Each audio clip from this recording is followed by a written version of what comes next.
ERC, quality service since 1972. Repairing TVs, console stereos, electronic musical instruments, pinball machines, arcade games, and more. Call 836-0454.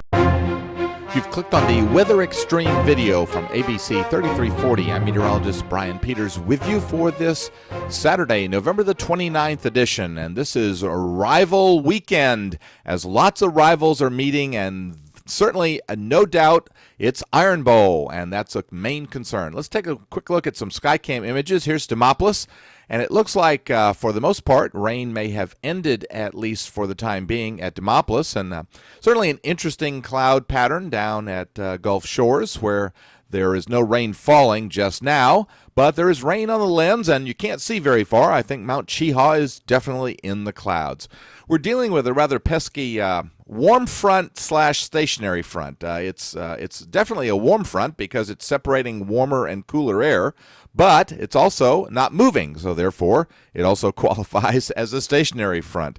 In the upper atmosphere, we can see one little piece of energy that is move across the southeastern U.S. with that slight little trough, but the main trough still out in the southwest, out there across New Mexico, West Texas, and western Oklahoma.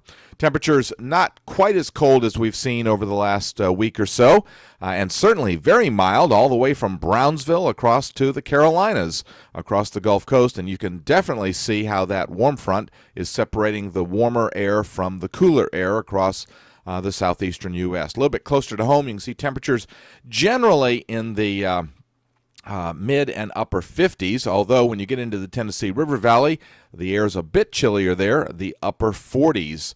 And, of course, if the warm front were to move just a little further north, we might shoot up into the 64 range. But I think the warm front is going to stay put pretty much. QPF map is very positive here as we end November. Looks like this goes through 12Z on Thursday.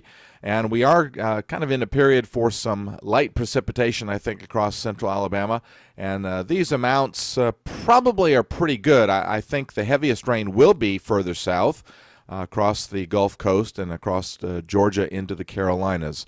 The Storm Prediction Center, is outlooking an area for the possibility, just like we saw yesterday, that we might see some supercell storms. The hodographs along the Gulf Coast are certainly supportive of the possibility of supercells and the potential for isolated tornadoes, but I don't think this will be a widespread outbreak of any sort, kind of like yesterday we saw a couple of warnings.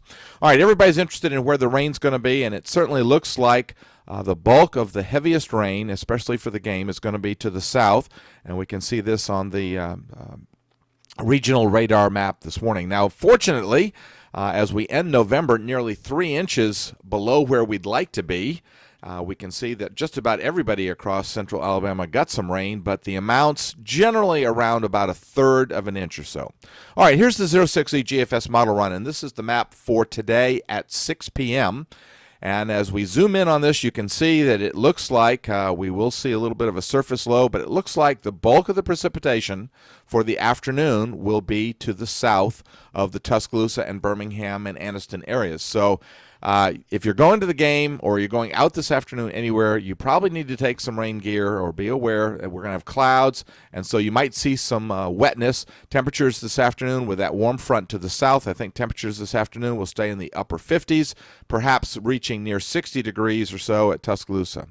Now, the trough inches closer on Sunday at midday. This is at noon, and that will bring another round of some precipitation through the area for tomorrow, and that precipitation is likely to change over to some rain and snow mixed Sunday night and Monday, as we see the trough on Monday is still not quite by just yet, and there is some wraparound moisture as the surface low is up over the eastern Great Lakes, and that brings some wraparound moisture and also brings that really cold air, although at the ground we're not going to be freezing yet, but right above the ground it's going to be freezing, so the possibility of some of those big old flakes from time to time is a real possibility Sunday night and Monday.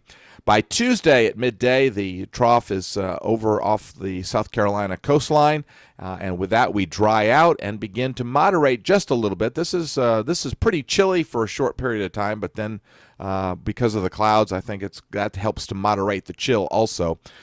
On Wednesday, this is a fast-moving flow, and the result is we have another trough coming in from the Central Plains, and that'll bring another storm system or another chance with a cold front and another shot of cold air. On Wednesday, it looks like right now, especially with the GFS forecast, this will be late Wednesday, possibly into the early morning hours of Thursday. But the flow is very fast, and the result is that trough zips off into New England by Thursday at midday, and that should dry us out as a surface high settles in over the area on Thursday. We should stay dry on Friday. And then another trough comes our way on Saturday, and that brings another surface low with the possibility of some wet weather late Friday and Saturday. And then by Sunday, we still are under a broad trough over the eastern half of the country, but it looks like most of the energy is a little further north, and we should stay dry for Sunday, December the 7th. Now, going out into voodoo land just a little bit, the GFS trend is to keep a pretty fast-moving flow, but it also seems to shrink a little further to the north, and you can see here on the 13th, this is 348 hours. You can see that the main westerlies are a little further to the north, and that essentially keeps us pretty dry, which is something, of course, we don't need. Well, thanks for tuning in to the Weather Xtreme video. I should have another one posted tomorrow morning around 8 o'clock. Hope that you have a great weekend, and whatever rival you're following, hope that they win. Have a good weekend, and Godspeed.